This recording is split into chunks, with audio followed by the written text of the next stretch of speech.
کہ نماز کے لیے وہ کہتے ہیں کہ حکم ہے کہ کندھے سے کندھا ملا کر کھڑے ہوں۔ آج کل وبا کے حالات میں کیا رہنمائی ہے؟ کیا صف میں فاصلے کے ساتھ بھی کھڑے ہو سکتے ہیں؟ جی، بسم اللہ الرحمن الرحیم۔ جس طرح وسیم صاحب آپ نے فرمایا کہ آج کل کے حالات جو ہیں کرونا وائرس کی وجہ سے ساری دنیا پہ ہی اس قسم کی حالات طاری ہیں، اور دنیا کے مختلف فرقوں سے تعلق رکھنے والے، مختلف مسالک سے تعلق رکھنے والے لوگ ان پریشانیوں میں مبتلا ہیں۔ لیکن یہاں پہ بھی اللہ تعالیٰ کا یہ احسان جماعت احمدیہ پر ہے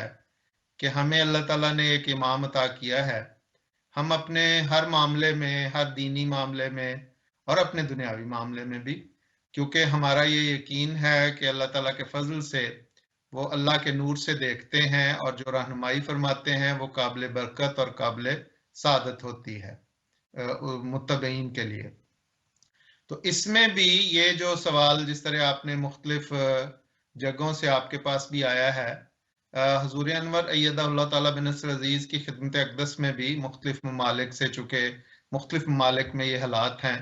اور اب بعض ممالک میں چونکہ حالات کچھ نسبتاً بہتر ہو رہے ہیں اور وہاں پہ بعض شرائط کے ساتھ وہ نمازوں کی اجازت دے رہے ہیں،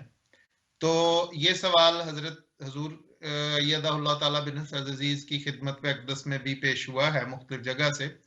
تو حضرت صاحب نے جو اس کا جواب دیا وہ نہایت پرمعارف اور بہت اعلیٰ۔ اس کا خلاصہ یہ ہے کہ حضور نے فرمایا کہ اسلام کے تو اللہ تعالیٰ کے فضل سے ہر کام نیت پر مبنی ہے، اور حضور صلی اللہ علیہ وسلم نے فرمایا کہ انما الاعمال بالنیات، کہ اسلام میں اعمال کا دار و مدار تو نیتوں پر ہے۔ اور جس طرح آپ نے کہا کہ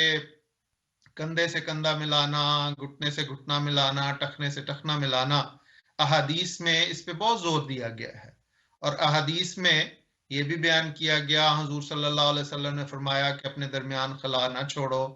کیونکہ خلا چھوڑو گے تو اس میں شیطان گھس آئے گا اور وہ تمہارے درمیان اختلاف پیدا کرنے کی کوشش کرے گا، تمہارے درمیان پھوٹ پیدا کرنے کی کوشش کرے گا۔ اور اس کے ساتھ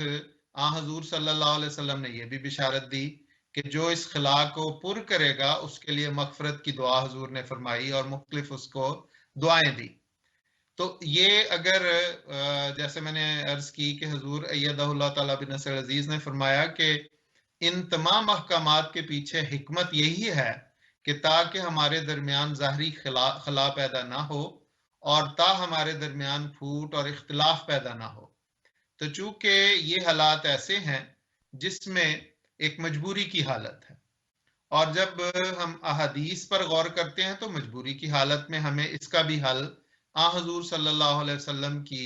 ذات اطہر سے مل جاتا ہے۔ چنانچہ بعض احادیث میں جسے ترمذی نے بھی بیان کیا ہے اور دارقطنی میں بھی یہ حدیث بیان ہوئی ہے کہ حضرت عمر بن عثمان بن یالا رضی اللہ تعالیٰ عنہ بیان کرتے ہیں کہ ایک موقع پر جب ہم سفر میں تھے اور ایک تنگ جگہ سے ہمارا گزر ہو رہا تھا اور بڑی شدید بارش شروع ہو گئی اور نماز کا وقت بھی جا رہا تھا، تو زمین پہ بھی اس بارش کی وجہ سے کافی کیچڑ ہو گیا کہ ہم نیچے اتر کے رک کے نماز نہیں ادا کر سکتے تھے۔ تو ایسے موقع پر حضور صلی اللہ علیہ وسلم نے اپنی سواری کو آگے کیا اور اقامت کہی گئی، اور حضور نے سواری پر نماز پڑھائی باجماعت، اور حضور کے پیچھے ہم بھی سواریوں پہ تھے اور ہم نے بھی سواریوں پہ نماز پڑھی۔ تو اب یہ باجماعت نماز تھی، اور اس میں تو صحابہ کہتے ہیں کہ ہم اپنی اپنی سواریوں پہ تھے۔ اب سواریوں میں جو اس زمانے میں سواریاں تھیں اس وقت بھی درمیان میں کندھے سے کندھا، گھٹنے سے گھٹنا اور ٹخنے سے ٹخنا نہیں مل سکتا تھا، اور آج کے دور میں بھی اگر ہم دیکھتے ہیں تو اگر کسی وقت ہمیں سواری پر نماز پڑھنی پڑے تو باوجود اس سے کہ وہ سواریاں مختلف ہیں لیکن اس میں بھی کندھے سے کندھا، گھٹنے سے گھٹنا اور ٹخنے سے ٹخنا نہیں ملا ہوتا، کوئی ایک سیٹ پہ بیٹھا ہوتا ہے، کوئی دوسری سیٹ پہ بیٹھا ہوتا ہے، درمیان میں خلا ہوتا ہے۔ تو اصل میں مجبوری کی حالت میں اسلام نے مختلف احکامات میں نرمی